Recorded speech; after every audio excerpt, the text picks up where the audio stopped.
그래서 여러분, 오늘 본문에 보게 되면 이제 아굴의 잠언을 1절부터 마지막 절까지 이제 잠언의 말씀을 쭉 주는데, 이 말씀이 그냥 던져진 교훈의 문제가 아니라 이미 아굴에게는 경험되고 체험되는 축복이 되는 잠언의 말씀이고, 이것을 듣는 이데엘이나 우갈도 이 말씀의 은혜를 받고 있는 상태를 의미해요.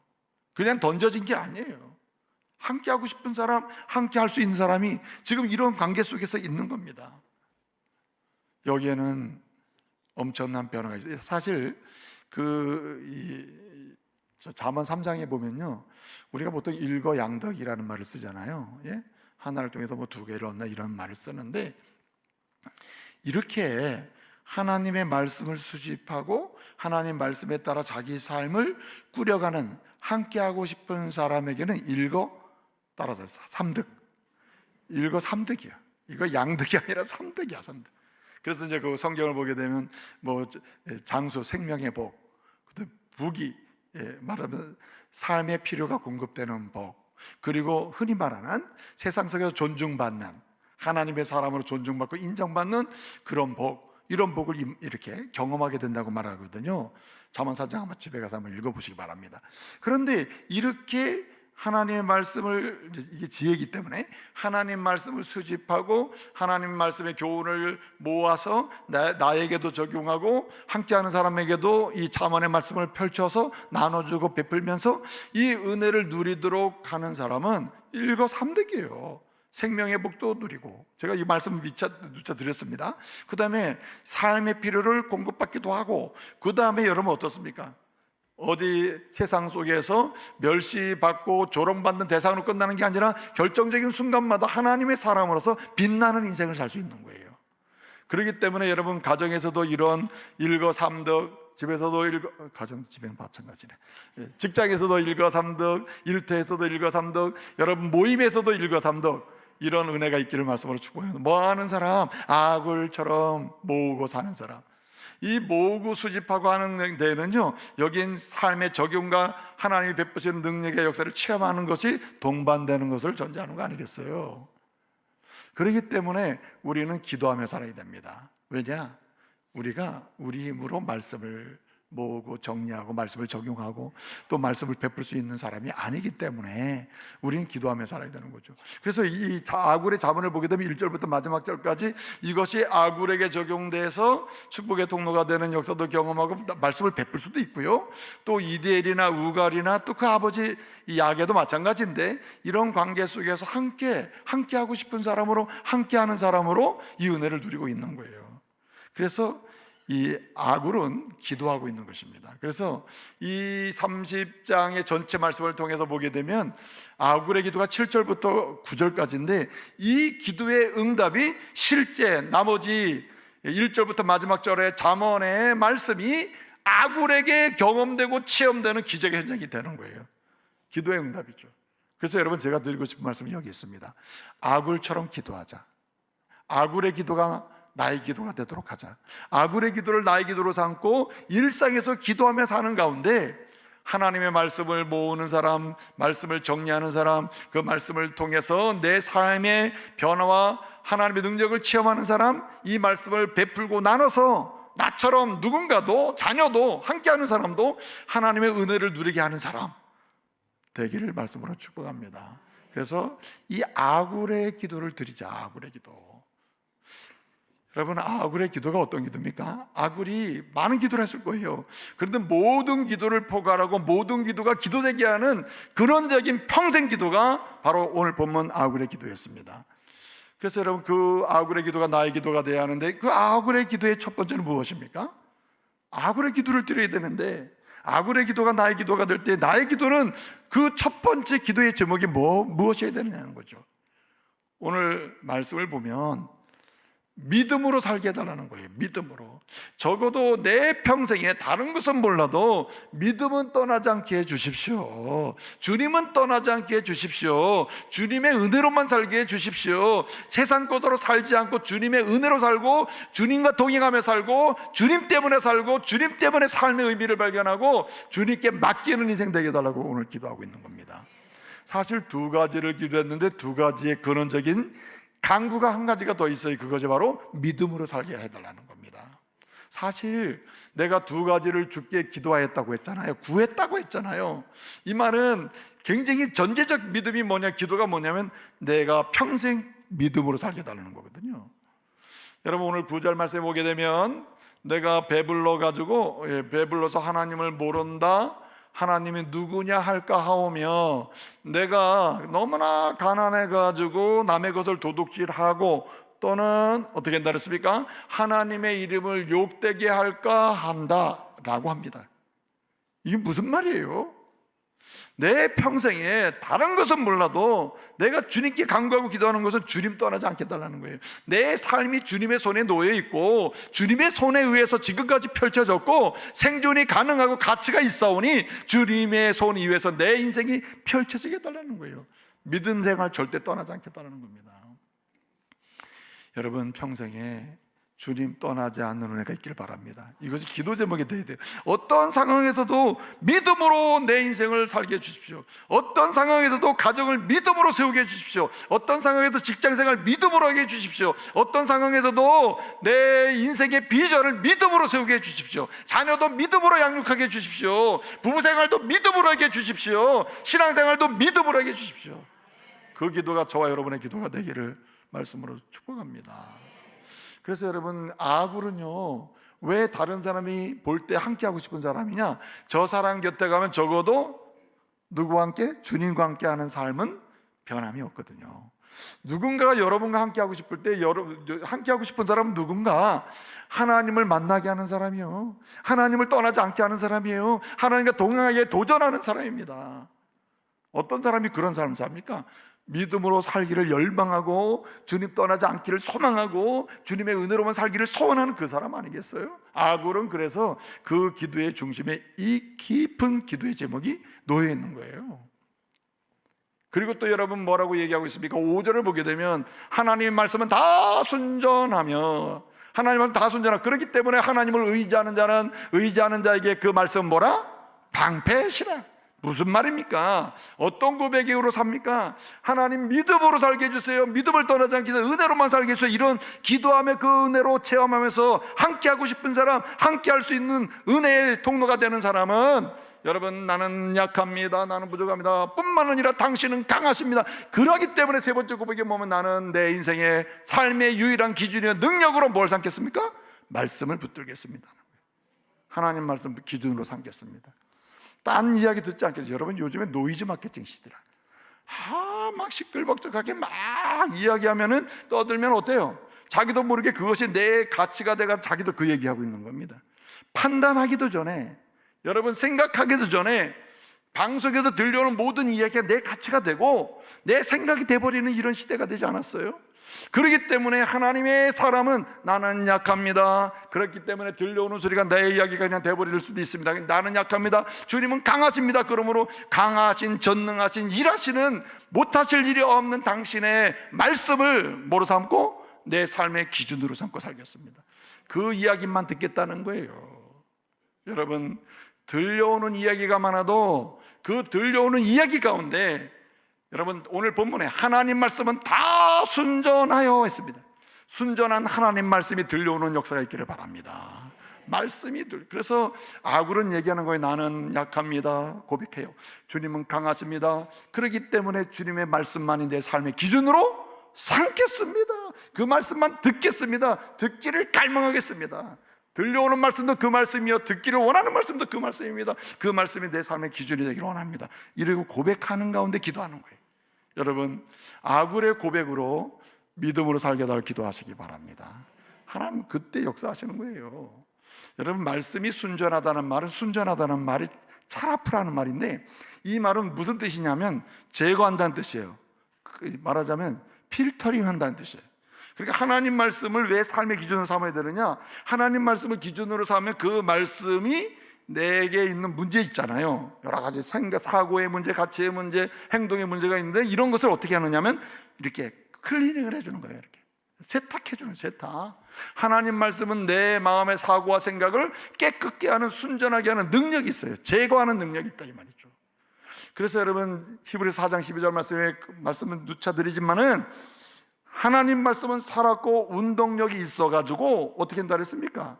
예? 우리의 혼과 영과 골수를 찔러 쪼개기까지 한다. 이건 수술 개념이에요. 수술 개념. 하나님 말씀이 삶의 기준이 되고 말씀 많은 들려오는 이야기 중에 얼마나 시끄럽습니까? 들려오는 이야기 중에 하나님 말씀이 들려오기 시작하고 그 말씀을 듣기를 갈망하면 그 들려온 말씀은 우리의 생각 마음까지도 감찰 다 살펴가지고 바르게 만들어 놓고 바른 길로 가게 하고 세계관도 인생관도 고쳐주면서 가게 만들 줄로 믿으시기 바랍니다. 그래서 여러분, 우리는 어떤 상황에서도 고백 속에 주님을 믿는 믿음에서 떠나지 않고 더 부유한 믿음의 자리에 나가기를 기도해야 할 줄로 믿습니다. 근데 여러분, 또 한 가지 기도가 있습니다. 이 아굴의 기도는 어떤 기도냐? 평생 주님과 동행하면서 다른 사람에게 함께하고 싶은 사람, 다른 사람이 함께하고 싶어서 어쩔 줄 모르는 그런 대상이 되는, 그래서 영향력 있는 사람으로 쓰임받는 사람, 이 사람이 어떤 기도합니까? 이 아굴의 기도를 하는데, 이 아굴의 기도의 두 번째는 뭐냐면은 정직하게 살게 하소서라는 거예요. 정직하게. 여러분, 다윗이 얼마나 문제가 많았어요. 얼마나 사람들에게 지탄받을 만한 그런 이 도덕적 윤리적인 문제가 많았냔 말이에요. 그럼에도 불구하고 그가 결정적인 순간마다 하나님 앞에 구하고 돌아서게 되는 이유가 뭐냐면, 주님, 내 영을 정직한 영으로 창조해달라고요. 내 심령에 정직한 영을 만들어달라고요. 한마디로 정직한 심령, 정직한 마음, 정직한 삶을 살게 해달라는 게 다윗의 기도였습니다. 그래서 여러분, 이 아굴은요, 실제적으로 자기의 기도가 정직으로 살게 해달라는 거거든요. 그래야 하나님 말씀이 모아지고 하나님 말씀이 들려올 때 들릴 뿐만 아니라 그 말씀의 능력이 자기에게 적용되고 자기를 치료하고 자기에게 모아진 말씀이 언어나 삶을 통해서 다른 사람에게 이렇게 전달되면서 함께하고 싶은 사람이라는 거죠. 아굴이 그런 사람이었다는 거예요. 그래서 아굴은 얘기를 하는 거예요. 적어도 이렇게 정직으로 살게 하셔서 하나님과 동행하는 삶, 그래서 다른 사람과 함께하고 싶은 사람, 다른 사람이 볼 때 함께하면서 은혜를 나누고 싶은 그 사람으로서 말씀을 주는 사람, 영향력 있는 사람 되게 달라고 하는데, 그 방법이 있다. 방법이, 여러분, 믿음으로 살게 해달라고 기도할 때 여기는 고백으로 기도하지만 정직으로 살게 해달라고 기도할 때 이 아굴은 세 가지 중요한 모티브를 가지고 있었어요. 그게 뭐냐면은, 한번 따라해 보세요. 끼지 말라. 따라해요. 그냥 끼지 말라, 깨지 말라, 깨지 말라, 그리고 소중히 여기라. 이게 무슨 얘기냐면요, 오늘 11절부터 14절까지를 보게 되면요, 이 아굴이 주여 정직하게 살게 해줘. 그럼 뭐라 합니까? 허탄한 것, 그리고 거짓된 말을, 8절에 보면 거짓말을 멀리하게 해달라고 합니다. 하나님 앞에서 이 정직함이 곧 말씀의 능력을 경험하는 길이요, 다른 사람에게 나눌 수 있는 길이라는 것을 그는 알았기 때문이거든요. 그런데 이것이 실제적으로 가능하고 이 응답받는 삶의 역사는 언제 일어나냐? 끼지 말아야 된다. 끼지. 그 뭐에 끼지 말아야 되나? 오늘 11절부터 14절까지 해서 이 아굴은 얘기해요. 적어도 끼지 말아야 되는, 뭐에 끼지 말고, 불효자의 무리에 끼지 말고, 위선자의 무리에 끼지 말고, 교만한 자의 무리에 끼지 말고, 탐욕자의 무리에 끼지 말라는 거예요. 여기 말하잖아요. 예? 적어도 이 부모를, 오늘 11절을 보게 되면 아비를 저주하고 어머니를 축복하지 않는 사람, 이 사람, 그런 무리가 있는데 그 무리에 끼는 사람은 정직의 역사를 볼 수가 없다는 거예요. 절대 끼지 말라는 거예요. 오늘 또 뭐라고 얘기하면, 위선자의 물에 끼지 말라. 이거 뭐 겉으로는 깨끗한 척 하는데 속으로는 온갖 더러움을 씻어내지 못하는 사람이 있다. 이 정직함에 문제가 생긴 거거든요. 그래서 이렇게 위선자의 물에 끼지 말라. 그것도 뭐라 했습니까? 교만한 자의 물에 끼지 말라. 눈을 높이 뜨고 잘난 체 하는 사람. 그리고 오늘 여기 본문 말씀 보게 되면 눈꺼풀을 뒤집어서, 오늘 본문에, 거기 죄송합니다, 13절, 눈이 심히 높으면 눈꺼풀이 높이 들린 무리가 있다. 무슨 무리? 교만한 무리, 잘난 체하는 무리. 이런 무리에는 끼면은 안 된다는 거예요. 그 무리에 끼는 순간부터 자기도 모르게 그 물이 들어가지고 정직이라는 건 사라지게 되고, 정직으로 사는, 사실 그리스도를 닮아가는 거거든요. 그리스도의 그 순결하고 정직한 삶의 아름다움을 경험하기 어려워지는 거예요. 또 뭐라고 했습니까? 탐욕자의 무리도 끼지 말라. 탐욕자 14절 보니까 앞니는 장군 같고 어금니는 군도 같다. 무시무시한 거 아닙니까? 잘라내고 내 거 삼는 거 이런 거 있잖아요. 무시무시하잖아요. 이런 무리에 끼지 말라는 거예요. 자, 그런데 여러분 드리고 싶은 말씀이 여기 있어요. 무리에 끼지 말아야 된다. 세상 무리에, 세상 무리. 불효자의 무리, 위선자의 무리, 교만자의 무리, 탐욕, 욕심에 사로잡힌 그런 무리에 절대 끼지 말라는 거예요. 근데 시작이 뭐였죠? 아무 생각이 없나요? 지금 내가 4가지 무리에 끼지 말라고 했단 말이에요. 첫 번째 시작이 뭐예요? 불효자의 무리에 끼지 말라는 거예요. 불효자, 효도하시길 바랍니다. 예?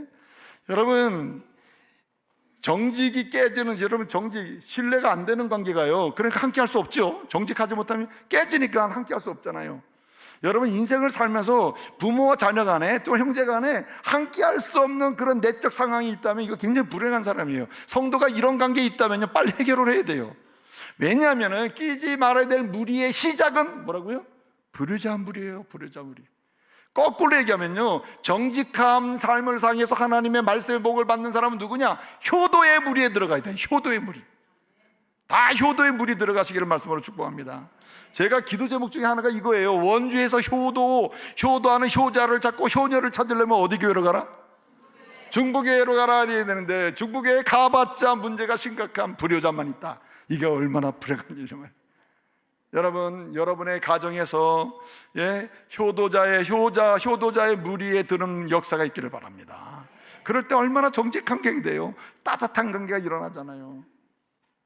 여러분, 여러분의 살아계신 생존해 계시는 어머니 아버지의 용돈을 올려드리시기를 축복합니다. 이러실 때는 어르신들은 아멘 하셔야 돼요. 아유, 어떻게 환율은 말이요, 10년 전에 그냥 10년 전하고 지금하고 비교 안 될 때 올려버렸는데, 10년 전에 5만 원 주던 걸 지금도 5만 원 주고 그냥 나는 용돈 드린다고 하면 되겠습니까? 아니, 10만 원 10년 전에 줬으면 지금 좀 올려드려야지. 그래서 지금도 10만 원. 그리고 계속 얘기합니다. 20만 원 주는 것도 얼마나 힘든지 몰라요, 어머니. 아껴 쓰세요. 뭘 아껴 써? 쓸 것도 없는데.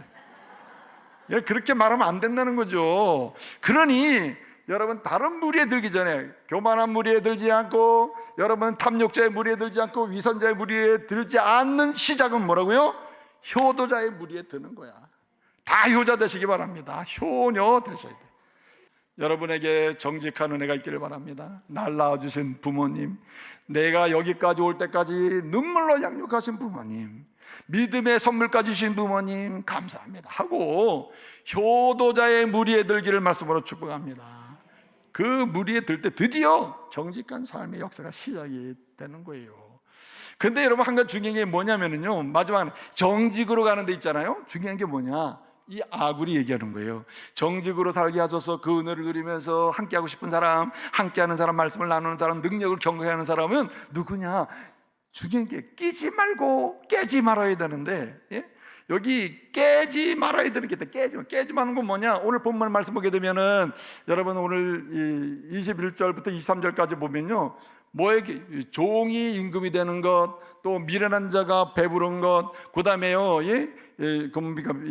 미워하는 자가 시집 잘 가는 거, 미워하는 여자 있잖아요. 막 질투하는 여자가 시집 잘 가는 거, 그 다음에 여러분 계집 종이 주인 여인이 돼버리는 이런 얘기를 하거든요. 이게 깨는 걸 얘기하는 겁니다. 여러분, 절대 어디 가서 질서를 깨는 사람 되지 마세요. 네? 여러분, 내가 할 일이 있고 당신이 할 일이 있어요. 그리고 여러분, 아버지가 할 일이 있고 어머니가 할 일이 있어요. 어머니가 할 일을 아버지가 하려고 해서도 안 되고, 부모가 할 일을 자녀가 하려고 해서도 안 돼요. 자녀가 할 일은 자녀가, 부모가 할 일은 부모가. 기본 질서가 있는데 그게 종이 임금이 되는 게 이게 웃긴다는 거예요. 이게 기본 질서 깨는 거는 바로 뭐냐? 정직하게 살지 못하는 시작이 된다네. 여러분, 가정에서도요, 남편의 권위, 아내의 권위 인정하셔요. 절대 깨지 마세요. 그리고 또 뭐라고 얘기합니까? 미련한 자가 배부른 것. 이 얘기는 무슨 얘기냐면 경제 정의가 상실된 거예요. 일하지 않고 먹고 살려고 하는 사람, 일하지 않고 부자가 되려고 하는 사람. 여러분, 젊은 세대 잘 들으세요. 여러분, 오늘 경제학자들 그런 얘기를 해요. 20대, 30대, 40대들이 신실하게 정말 주식 투자 전문가라면 주식 투자 연구해야죠. 그게 아닌데도 불구하고, 전문가도 아닌데도 불구하고 하루 종일 그 모니터 앞에 앉아가지고 뭐 갭투자인가 뭔지 하여튼 뭐 해가지고 또 주식을 사고 팔고 하는데, 그래서 그냥 시력도 떨어지고 이렇게 사는 젊은이들인데, 이 경제에 굉장히 안 좋다는 거예요. 한국 경제에. 이건 무슨 얘기냐면은 젊은이들이 자기 재능에 따라서 일터를 찾아가지고 일을 하는 가운데 돈을 벌고 일을 하는 가운데 하나님 주시는 것을 가지고 마음껏 베풀고 쓰고 나누고 해야 된다는 거예요. 근데 경제 정의를 경제 불의로 바꾸는 사람인데 이런 경우는 깨는 거다. 깨지 말라는 거예요. 자기 가정에서 그런 게, 여러분 아버지가 벌어놓은 돈을 자식에게 애는 놀고 먹고 깨는 사람이 있어요. 그런 자식은 안 되는 거예요. 네? 여러분 또 자식이 벌어놓았더니 경제정의 부지런히 일해서 벌어놨더니 부모가 다 깨는 사람들 있어요. 이래나 저래나 안 되는 겁니다. 성실함으로 일해서 주님이 주시는 것을 써야 할 줄로 믿습니다. 오늘 마지막 한 가지 드리고 싶은 말씀이 있습니다. 무엇입니까? 이 아굴의 기도의 마지막 세 번째는 뭐냐면 한마디로 베풀며 살게 해달라는 거예요. 베풀며. 오늘 말씀 보게 되면 8절에 이렇게 얘기합니다. 가난하게도 마옵시고 부하게도 마옵시고 내게 일용할 양식, 일용할 그 쓸 것을 꼭 주세요 라고 합니다. 여러분 일용할 것이 있는 사람은 어떻습니까? 가난해도 베풀 수 있고 부유해도 베풀 수 있어요. 이 사람에게는 적이 없어요. 대적이 있을 수가 없죠. 출애굽기 16장을 보게 되면 여러분 만나와 메추라기를 만나는 매일마다 일정량을 주는데 어떤 사람은 내가 많이 걷어가지고 남겼다가 또 먹어야지 다 썩어버려요. 주님의 교훈은 뭡니까?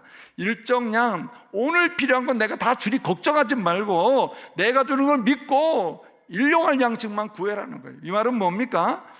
일용할 양식만 딱 채워주고 나머지 넘치는 건 어떻게 문제가 되냐 이게 아니고 때로는 일용할 양식이 넘치죠. 여러분 일용할 양식 다 넘칩니까? 부족한 상태입니까? 혹시 부족한 사람이 있으면 저한테 오세요. 일용할 양식에서 부족한 사람이 있으면 찾아오시란 말이에요. 근데 알고 보면 일용할 양식보다 다 많잖아요. 그렇기 때문에 아굴의 기도는 일용할 양식을 구하는 건데 이것은 곧 베푸는 삶이에요. 여러분 누가 하나님 말씀의 능력을 보고 정리할 수 있으며 그가 경험한 말씀의 능력을 다른 사람도 경험할 수 있도록 축복의 통로가 되느냐, 이거. 함께 하고 싶은 사람, 함께 해야만 하는 사람, 이런 사람 되느냐는 거죠. 베풀며 사는 사람이에요. 여러분 이 말 들으면 기분 나쁘겠지만은 여러분 믿으세요. 하나님이 이 말씀을 듣고 여러분이 가슴의 세계에서 나도 저대로 한번 살아와야지 하는 사람은 주님이 인생 여정 중에 공급을 할 겁니다. 채워주실 거예요. 그 말이 뭘까요? 따라하세요. 돈 벌어. 크게 해보세요. 돈 벌어. 남주자. 아주 기분 나쁘셔가지고 여러분이 믿으세요. 일용할 양식을 구한 가운데 돈 벌어. 돈을 많이 벌면은 일용할 양식을 넘쳐서 주시면은 돈 벌어서 남을 주겠습니다. 아들도 주고 딸도 주고 남편도 주고 아멘 하시는 사람은 될 겁니다. 아내 남편도 주고만 해요. 이웃도 주고 가난한 자도 주고 병든 자도 주고 이렇게 살겠습니다 하면 다짐하고 구해보시란 말이에요. 여러분 그런 경험하면 좀 살아봐야 하지 않습니까? 무슨 대기업 회장만이 무슨 인심 쓰듯이 큰 돈을 남을 위해 베풀 수 있습니까? 아니에요. 실질적으로 베푸는 사람들을 보면 일용할 양식에 만족하고 자족하면서요 하나님이 주시는 것을 힘있게 사용하는 사람은요 대기업 총수들보다도 더 많은 베풀고 더 많은 은혜의 통로로 쓰임받은 것을 볼 수가 있습니다. 할렐루야. 이제 말씀을 마치겠습니다. 여러분 굉장히 빨리 지나가는 인생 여정이라 아굴은 얘기해요.